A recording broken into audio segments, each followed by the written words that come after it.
Ahí empezó a grabar. El otro día nos habíamos quedado en el planteo de las leyes de Mendel y habíamos empezado a insinuar las variantes, digamos, los casos, que había casos en donde, por lo menos a primera vista, uno diría no se está cumpliendo Mendel o qué es lo que está pasando en estos ejemplos. Uno de esas categorías es el caso de genes con dominancia incompleta. Entonces, el ejemplo más, digamos, presentado en los textos es el de cruza entre estas plantas, donde algunos ejemplares tienen flores rojas y otros tienen flores color marfil. La cruza de estos individuos da flores de color rosa. Esto se llama dominancia incompleta. Esta primera generación, esta primera filial, tiene un color intermedio. La pregunta es, ¿había una mezcla de genes o simplemente los genes estaban como ocultando en cuanto a su expresión en el fenotipo, tapándose uno a otro? Y ese aspecto se puede responder si nosotros volvemos a cruzar las plantas de flores rosas con otras plantas de flores rosas. No sé si se acuerdan que este simbolito implica cruzar, o sea, hacer una endogamia de la misma generación, cruzar a dos individuos de esta filial F1. Cuando se analizaba la descendencia, que aquí la nombramos como filial 2, lo que vemos es que reaparecen los colores originales de flores rojas y flores color marfil, además de permanecer algunos individuos con flores rosas, que representan digamos, el 50% de la descendencia. Fíjense que tenemos un cuarto, si esto es la frecuencia, siempre las frecuencias suman 1, entonces la distribución de los diferentes fenotipos es un cuarto para las rojas y un cuarto para las marfil, y un medio, es decir, el 50% de la descendencia son flores rosas.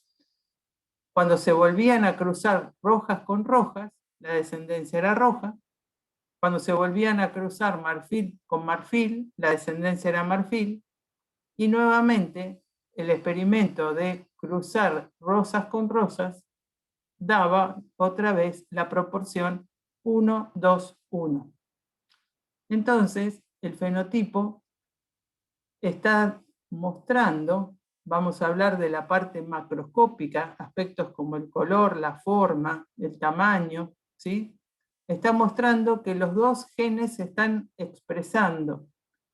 Este aspecto, después cuando empecemos a ver la descripción molecular de estas situaciones, vamos a entender que bioquímicamente es más fácil de comprender que a nivel morfológico. Pero recuerden que en los tiempos en donde se realizaron estos experimentos, todo lo que era la biología molecular estaba lejos de ser fuente de explicación de los problemas. Acá tenemos lo mismo, ¿sí? Con los alelos ahora representados. La planta de flor roja es homocigota en este carácter. El gen sería el gen del color, bueno, red. Acá la color marfil, bueno, acá le pusieron white, también homocigota para ese carácter. Y la flor rosa, la planta de flor rosa, es heterocigota para ese carácter. Tenemos el cuadro de Punnett, o de Punnett, como dicen otros, que nos está explicando la proporción. Justamente acá vemos la segregación en ciertas gametas se va el alelo con rojo y en otras el alelo con blanco, así que las gametas son de estas dos clases, y así vemos que la cruza nos da en la tabla las proporciones, ¿sí? El rosado es entonces el heterocigota para este carácter. Relacionado con esto y a veces con límites bastante difusos, tenemos el tema de la codominancia, ¿sí? No es una característica que se vaya a confundir cuando uno está comparando caracteres morfológicos, pero a veces cuando uno entra a explicar en términos de las moléculas que son responsables del fenotipo, encuentra que puede por ahí explicar las dos cosas, ¿sí? La dominancia incompleta y la codominancia, a veces con argumentos parecidos. Acá tenemos los alelos que M y N son los productos, o codifican para el producto de un gen, que es el gen de una glicoproteína, que se expresa en la superficie de distintas células endoteliales y de algunas sanguíneas. Entonces, ¿qué diferencia hay en ser portador del alelo M o del alelo N? El resultado, el producto final de cómo está esta proteína. Y ahí entendemos que si están presentes los dos, entonces vamos a encontrar una proporción de estas moléculas de proteína en las superficies de las células con la cantidad de, digamos, con las características que le permitió procesar el alelo M grande, y otras moléculas con las características, ¿sí? La ruta de enzimas que le permitió generar esta otra forma de esta glicoproteína. ¿En qué difieren? Y bueno, están codificando para una enzima o esa misma enzima defectuosa. Entonces, el resto de los genes llega hasta una forma de la molécula, y si está presente el M, se agrega un paso más, y si no está presente el M, como sería el alelo N, entonces se queda en un paso anterior.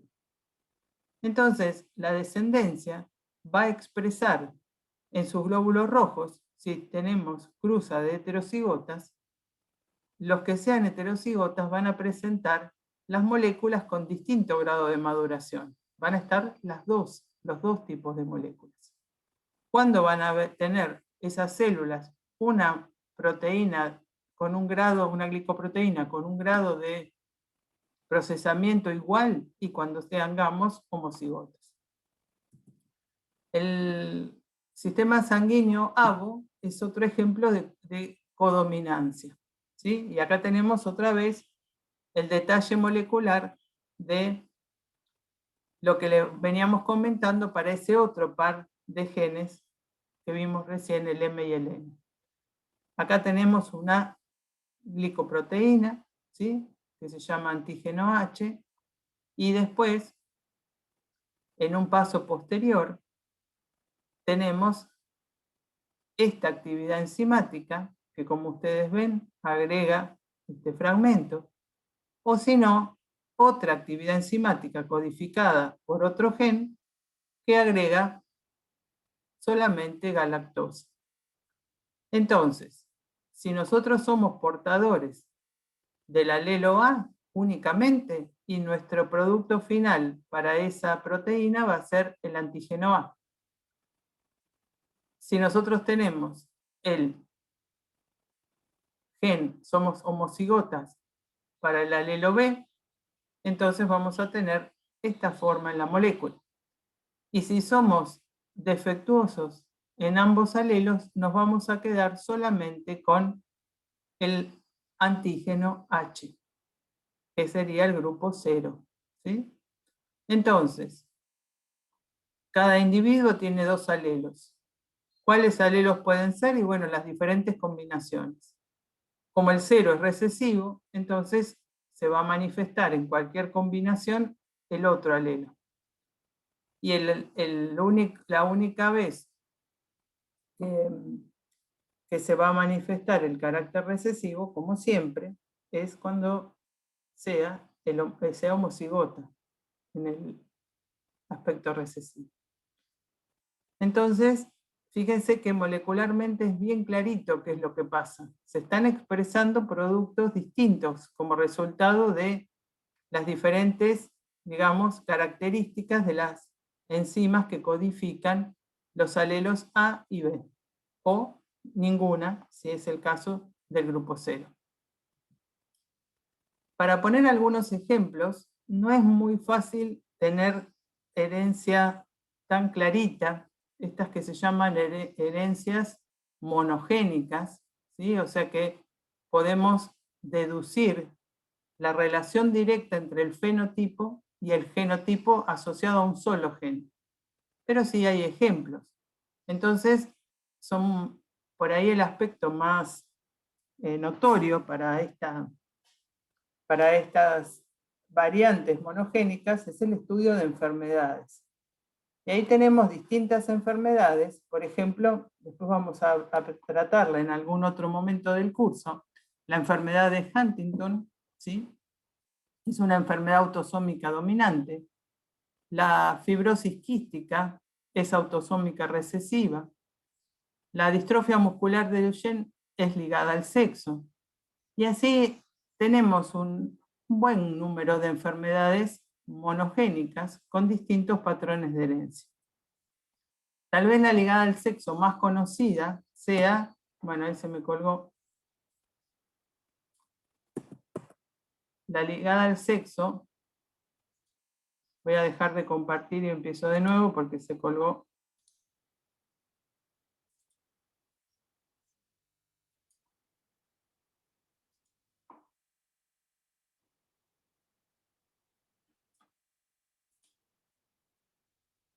A ver. La ligada al sexo más conocida tal vez sea la hemofilia, la más conocida por todos nosotros, ¿sí? Ahí tenemos, es ligada al cromosoma X, y justamente para que se manifieste un individuo hemofílico necesitamos la presencia de que se exprese este defecto. Saben que es un problema en la coagulación. Y bueno, entonces las hembras heterocigotas son portadoras y los machos portadores del gen X, del cromosoma X defectuoso, son enfermos. La pregunta queda para ustedes si puede haber mujeres enfermas y cuándo podría darse esa situación. Otros términos que nos vamos a referir, no mucho, pero que sí es importante que todos tengamos en mente la misma definición, porque a veces se trata de términos que son ambiguos.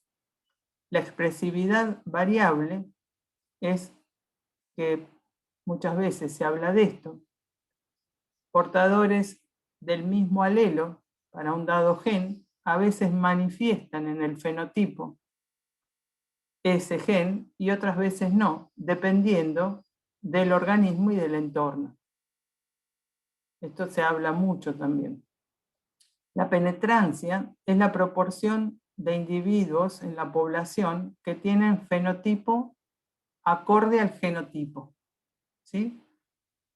Vienen de la mano estas cosas. Entonces nosotros no siempre vamos a manifestar en el fenotipo nuestro genotipo. Así, un genotipo que se expresa en todos los individuos se dice que tiene un 100% de penetrancia. Y la epistasis, que después algo vamos a ver, es la influencia de uno o más genes en la expresión del otro. Y acá epistasis tiene este significado en el contexto de la genética, porque después hay otras situaciones en donde se habla de epistasis, pero con otro significado.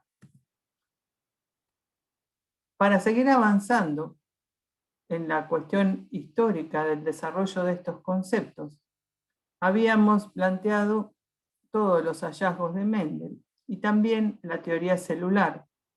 Y también tenemos que mencionar la teoría cromosómica de la herencia. Los genes están en los cromosomas. A pesar de que hoy es algo bien sabido, durante la evolución de los conceptos en genética, esto fue algo que no siempre se dio por sentado. Entonces, antes de comenzar con los experimentos de Morgan, tenemos que asumir los postulados de esta teoría que dicen que los genes están en los cromosomas. En sus estudios, Morgan quiso ver justamente poner a prueba, hacer experimentos para refrescar las leyes de Mendel, para poner a prueba las leyes de Mendel. Hizo experimentos en Drosophila, la mosca de la fruta, y no sé si de casualidad, yo creo que sí, pero tendría que leer un poco mejor los aspectos de la historia, de por qué termina usando caracteres ligados al cromosoma X. Yo creo que es más bien por la facilidad de vincular el genotipo con el fenotipo, pero podría investigar un poco más.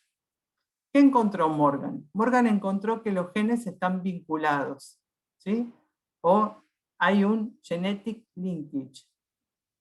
Thomas Morgan vio que aquellos genes que están vinculados, ¿sí?, que están cercanos en el cromosoma, tienden a heredarse juntos.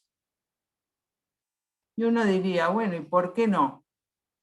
Y bueno, ahí vamos a ver que a veces en sus experimentos se encontró que pares de genes presentes en un mismo cromosoma no pasan juntos a la misma gameta, ¿sí? Dijimos que estudió algunos aspectos relacionados con genes codificados en el cromosoma X de Drosophila y específicamente usó mutantes de ojos, la forma salvaje es el ojo rojo, la forma mutante ojos blancos, y el segundo carácter fue el de alas pequeñas, una mutación comparada con las alas normales. Los trabajos de Morgan, después vamos a ver, que fueron usados por un discípulo suyo para construir los primeros mapas genéticos. ¿Se acuerdan del crossing over? El crossing over es el intercambio, ¿sí?, de información genética entre cromátides pertenecientes a cromosomas homólogos.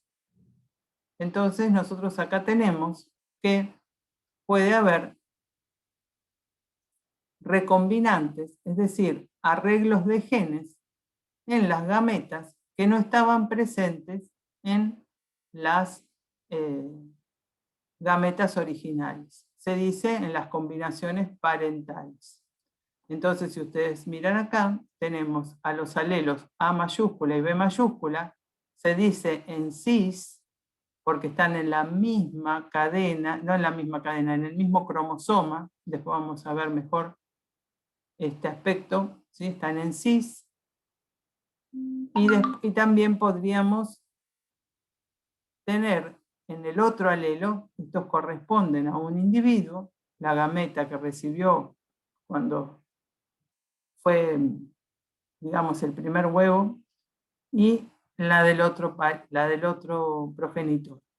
Entonces, cuando ocurre la meiosis, puede ocurrir la separación de estos cromosomas. Acá estamos mirando uno, pero recuerden que esto mismo va a ocurrir si fue, con toda la carga cromosómica, y las combinaciones pueden quedar en las gametas iguales a la de los progenitores o tener estos intercambios.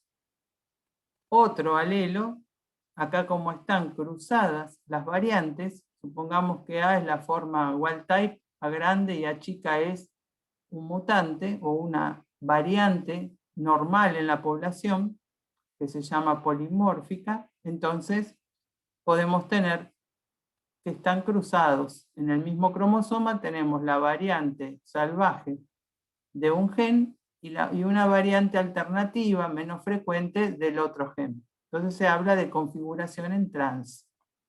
Nuevamente, la formación de gametas puede dar lugar a mantener el arreglo, como en los padres, o dar lugar a combinaciones recombinantes.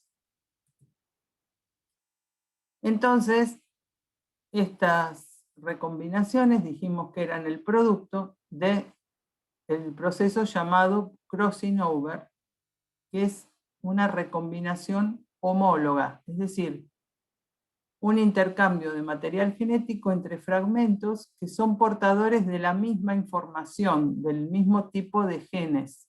¿Sí? Eso habla de que son evolutivamente, derivan de un origen común. Después vamos a ver que no es el único tipo de recombinación, por eso es importante decir recombinación homóloga. Entre entonces fragmentos de cromosomas portadores de la misma información, de la misma, digamos, del mismo conjunto de genes. Entonces, la probabilidad de recombinación, es decir, que terminen generando un arreglo distinto en las gametas que el que presentaban los alelos de los padres, tiene relación, su probabilidad está directamente relacionada con la distancia entre genes en el cromosoma. Entonces, ahí vemos los resultados del crossing over, ¿sí? Ya ahora dibujado el cromosoma en forma completa, y vemos las gametas, es decir, es el mismo dibujo que hace 2 o 3 filminas, pero más correcto en cuanto a cómo se forman las variantes recombinantes. Hoy lo habíamos visto más simplificado, mirando nada más que el resultado final. Entonces, volviendo a las cruzas que hizo Morgan, nosotros dijimos que había cruzado, en primer lugar, hembras de ojos blancos, o sea que los 2 caracteres que había tenido en cuenta era esta variante de ojos blancos y la otra era la variante de alas pequeñas, frente a las formas salvajes de estos caracteres que serían los ojos rojos y las alas normales. En sus primeros estudios se le ensayó esta combinación, donde el signo más representa el alelo normal, en este caso para las alas. Y cuando se anota la letra, y es sin el signo más, ¿sí? Eso quiere decir que es el alelo mutado. A veces esta nomenclatura se puede escribir en forma sinónima diciendo que este par es WM+, donde más escribimos superíndice. La barrita esta representa el individuo diploide para ese carácter.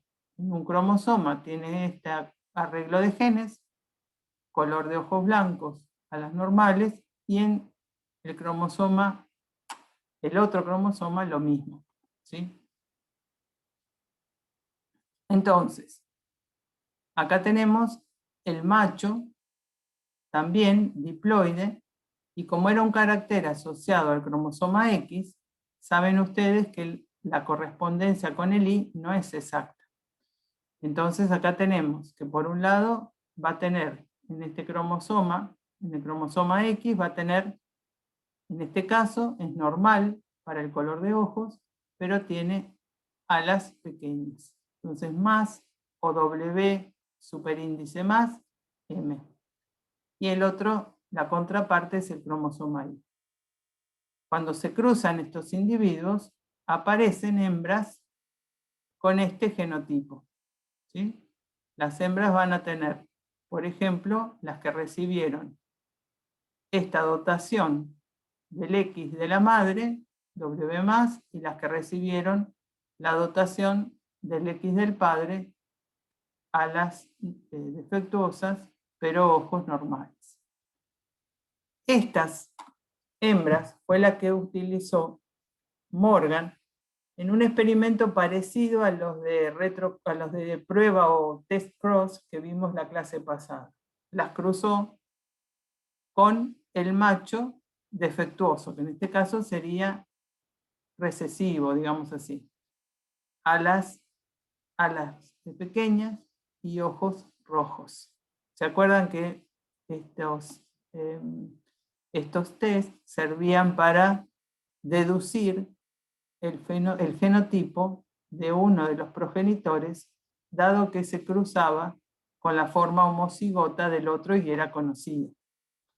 Entonces, supongamos que estos genes tuvieran un ligamiento completo, es decir, que se heredaran juntos sin separarse. Entonces siempre W en las gametas, digamos, femeninas, siempre si hereda este alelo, este conjunto de la madre, iría W con más, ¿sí? Y también podría ser que fuera más M el alelo de acá abajo. W más porque pasan juntos, más M porque pasan juntos. Y la parte paterna aporta el WM defectuoso y el cromosoma Y. Entonces, si siempre pasaran juntos, o sea, mantienen el mismo arreglo que tenían en las gametas de los padres, entonces lo que encontramos es que aparecen hembras de ojos blancos y alas normales, ¿sí?, en el 50% de las hembras. ¿Lo ven? Acá tenemos, esta hembra tiene el mismo arreglo que la madre, y esta también. O sea, perdón, en el total de las hembras y en el 50% de la descendencia. Eso es algo acorde a lo que nos hubiera dicho Mendel. ¿Qué hubiera pasado? Ahí se me quedó de nuevo. Ahí está. Si la segregación fuera independiente, es decir, ¿qué hubiera pasado si W y M, en sus distintas variantes, se separan? Es como si estuvieran en cromosomas distintos. El resultado va a ser el mismo que en el caso anterior, pero en los dos casos, aunque pareciera que la proporción responde a Mendel, no está pasando lo que Mendel decía. En el caso anterior, a ver si lo puedo poner, no hubo segregación independiente, pasaron los dos genes juntos. Entonces, no siempre el resultado de las proporciones me está diciendo exactamente el mecanismo. El mecanismo que cumple con Mendel es este que tenemos en el segundo caso, ¿sí?, la segregación independiente. Bueno, pueden hacer el intento de hacer el diagrama de Punnett y ver si es verdad que si la segregación fuera independiente se cumplirían las proporciones esperadas por Mendel. ¿Alguien acá está diciendo algo en el chat? Ah, no, era viejo. Cuando Morgan hace efectivamente estos experimentos, es decir, si ustedes se fijan, los gráficos anteriores, las figuras anteriores, estaba recortado este dibujo, pero cuando se realiza esta cruza y se analiza verdaderamente qué es lo que se genera en esta filial, lo que se encuentra es que con el fenotipo de la madre o con el fenotipo del padre, es decir, moscas de ojos blancos y alas normales, o machos de ojos rojos y alas pequeñas, ¿está bien lo que dije? Encontramos que no representan el 100% de la población, que hay una cantidad de individuos generados por esta cruza que tienen los caracteres mezclados. Entonces, fíjense que como nosotros sabíamos que el padre tenía este carácter recesivo en los dos caracteres, usábamos estos experimentos para hablar de qué era lo que aportaba la madre. Entonces, estos individuos de ojos rojos y alas normales es como que hubieran venido de una madre que fuera mutante, ¿sí?, que fuera normal, digamos, porque tienen los ojos rojos, que son los normales para los dos caracteres. ¿Hay una madre así? No. La madre era normal para un carácter y defectuoso para el otro. Fuera un cromosoma X o fuera el otro.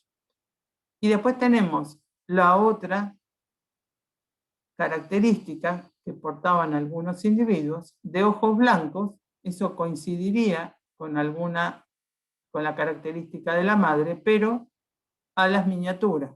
Ese arreglo de genes no estaba presente en la madre.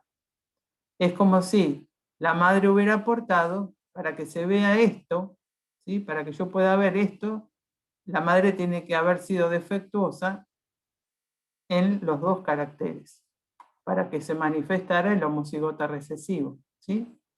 Entonces, estas dos combinaciones solamente son explicables si hubo recombinación. Lo que hizo Morgan fue sumar el total de la descendencia, de individuos en la descendencia, y calcular la frecuencia y después el porcentaje de los recombinantes, es decir, de aquellos individuos que la única manera de explicar el fenotipo que mostraban era suponiendo que había ocurrido recombinación, porque de otra manera era imposible. Por ejemplo, creo que el ejemplo que se ve mejor es observar los dos rasgos mutantes a ojos vistas en el individuo de la descendencia. Cuando él hace para este par de genes, esta cuenta les da que el 33,5% de los casos mostraron recombinación. La frecuencia de recombinación es justamente un número entre 0 y 1, que es este mismo dividido 100. O sea, es sumar directamente el número de individuos sobre el número total de casos de individuos en la descendencia. Corrijo, individuos portadores de rasgos que muestran recombinación dividido el número de individuos en la muestra total. Entonces, lo que encuentra Morgan, y ahí se me colgó, a ver si lo puedo hacer, ahí está, que los cromosomas, entonces, muestran, cuando uno compara la herencia de un par de genes que están en el mismo cromosoma, muestran que durante la meiosis se producen recombinaciones, ¿sí? ¿Cuál es el máximo que podemos esperar? Fíjense que cuando miramos entre qué partes, o sea, entre qué cromátides ocurre la recombinación, entre qué partes del cromosoma, vemos que la recombinación ocurre a lo máximo, digamos, entre 2 de las 4 cromátides. Entonces, cuando pasamos a las gametas, a lo sumo, el 50% va a tener arreglos recombinantes. ¿Sí? Entonces, ¿qué probabilidad hay de que los dos genes que yo estoy analizando queden, digamos, involucrados o se puedan manifestar en un evento de recombinación? Y si están alejados, es muy probable que se pueda dar uno o más eventos de recombinación entre ellos. Si están muy cerca, es mucho menos probable que justo haya un sitio de recombinación en ese pequeño margen que los separa. Entonces, el otro límite sería que yo no veo recombinación, o sea, a lo sumo encuentro el fenotipo en la mitad de los casos, ¿sí? Porque están en el mismo cromosoma, están en distintos cromosomas, alejados en cromosomas homólogos o en distintos cromosomas. Entonces, una pregunta que podríamos hacernos en este momento es decir si importaba que el macho fuera recesivo y la hembra tuviera esa combinación de alelos que mostraba el alelo normal para un carácter en uno de los cromosomas X y el alelo alterado, y al revés en el otro.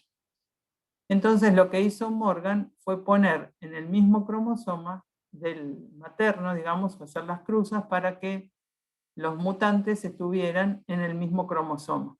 ¿Los ven acá?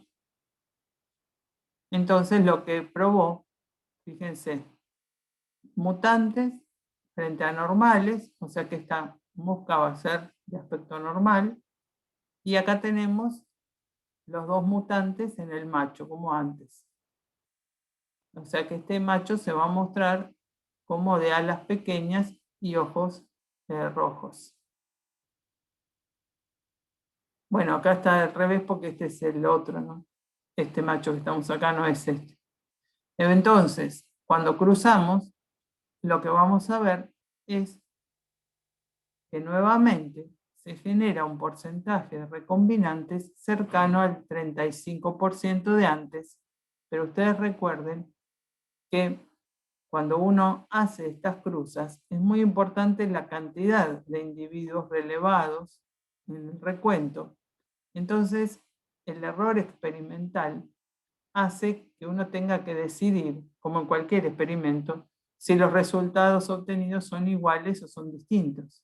O sea, 37,7 que encontramos acá y el 35 de antes, ¿son números iguales o implican una diferencia en los resultados? Cuando se hace el sí, decime. Tengo una duda. ¿Por qué el crossover tiene menos probabilidad cuando están cercanos los cromosomas? Yo pensaba que aumentaba la probabilidad cuando estaban más cerca, porque pueden No, intercambiar. el crossing over implica un corte, después lo vamos a ver en recombinación, implica un corte de las hebras. O sea, yo tengo que tener una señal ahí, quiero decir, fíjate acá, ¿sí? Para que haya crossing over tiene que cortarse. Ves que acá se empalmó después con un pedazo del que era azul antes y uno del verde. Ese corte se da por determinados aspectos de la secuencia y del arreglo en la estructura que tiene la cromatina. Entonces, cuanto más cerca estén los genes, menos probable que entre ellos haya un sitio con esas características.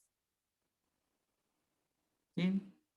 Fíjate que si hay corte, al final A y B azules quedaron separados en la descendencia. ¿Ves? Quedó A con A azul con B verde y A verde con B azul. Ah, está bien. ¿Está bien? Sí. Así que lo que demostró Morgan con este otro experimento es que la frecuencia de recombinación no depende de qué individuo y qué cromosoma dentro de ese individuo sean portadores de los alelos salvajes o mutantes, ¿sí? Entonces, o polimórficos, puede ser que después vamos a ver algo de variantes en algunos de estos días. Solamente depende del par de genes, ¿sí?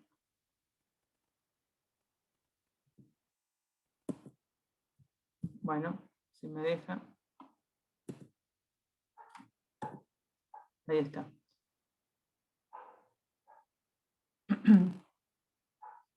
Cuando encuentra que el arreglo de los alelos no modifica las características de frecuencia del crossing over, lo otro que se pregunta Morgan es si en lugar de estudiar los caracteres relacionados con el color del ojo y el tamaño de las alas, estudia el color de ojos y el color del cuerpo. Es decir, un aspecto, el color del cuerpo, codificado por otro gen. Entonces, lo que hizo él fue la misma serie de experimentos que hicimos recién, que mostramos recién, y encuentra que cuando uno estudia otro par de genes, el porcentaje de recombinación es otro. Es decir, que la chance, esto es bastante razonable cuando ahora pensamos que los genes están en los cromosomas y que genes distintos van a estar en lugares distintos, ¿no? Entonces, si la distancia entre genes era una medida de qué probabilidad había de quedar involucrados en un crossing over, y bueno, genes distintos dan patrones de recombinación distintos. Al mismo tiempo, en este experimento, él mostró que podíamos tener en un alelo cruzadas las características, ¿sí? ¿Se acuerdan que cuando decíamos la forma salvaje y el mutante en la misma cromátide, decíamos configuración en trans, y cuando teníamos las dos variantes o normales o salvajes juntas en la misma cromátide, decíamos configuración en cis. Eso también fue puesto a prueba en este experimento y se encontró que el porcentaje de recombinación no dependía de si los genes estaban en cis o en trans. Bueno, ahí es lo que observamos en esta conclusión, y la frecuencia de recombinación es propia de cada par de genes. Entonces, yo diría que cortáramos acá y nos conectamos, a ver qué hora es.